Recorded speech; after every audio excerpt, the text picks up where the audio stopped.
Look, I'd say home prices are up. People are buying houses in the city like they've like never before, and I've obviously done a good job of attracting people to want to move into Harrisburg.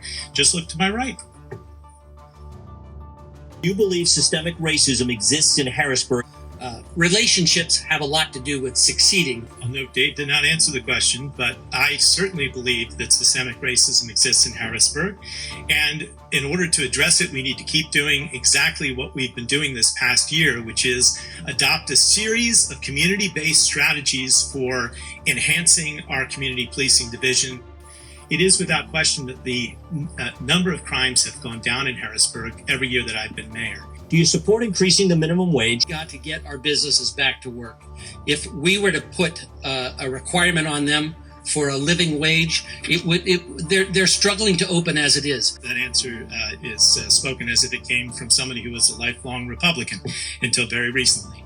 Obviously, we need to increase the minimum wage, and we need to do it right away, and we can do it right now. And I'm speaking as a small business owner who employs individuals and has been closed ever since the beginning of COVID. But there's plenty of room to increase the minimum wage. I support the staggered approach, which says let's go to $12 immediately and then gradually get it up to $15. I'm a big boy. You can keep hitting me. You voted for Trump. You're not a former Republican when you're paying tens of thousands of dollars to Republican political consultants, and they're the ones messaging your campaign and presumably advising you to say things like you don't support increasing the minimum wage. Your values are Republican values, and they aren't in step with the values of Harrisburg. How many of the other candidates believe that he lives in the city of Harrisburg? I believe he lives in the city of Harrisburg, but I have knocked on your door a couple times now, Otto, and I haven't found you at home. We have $48 million coming to the city through the Biden administration's American Rescue Plan.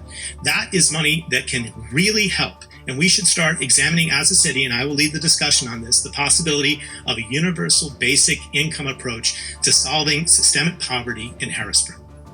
And that's exactly what I was going to say, because Mr. Banks was incorrect in saying what statement he made. So I agree with the mayor, and I certainly agree with the mayor. And I do have to, say, and I agree with the mayor.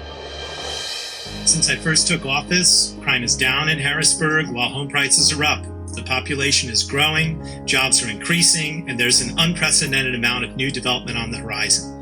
In the months to come, we have an unprecedented opportunity to work with President Biden's administration to invest tens of millions of dollars in Harrisburg's post-COVID recovery.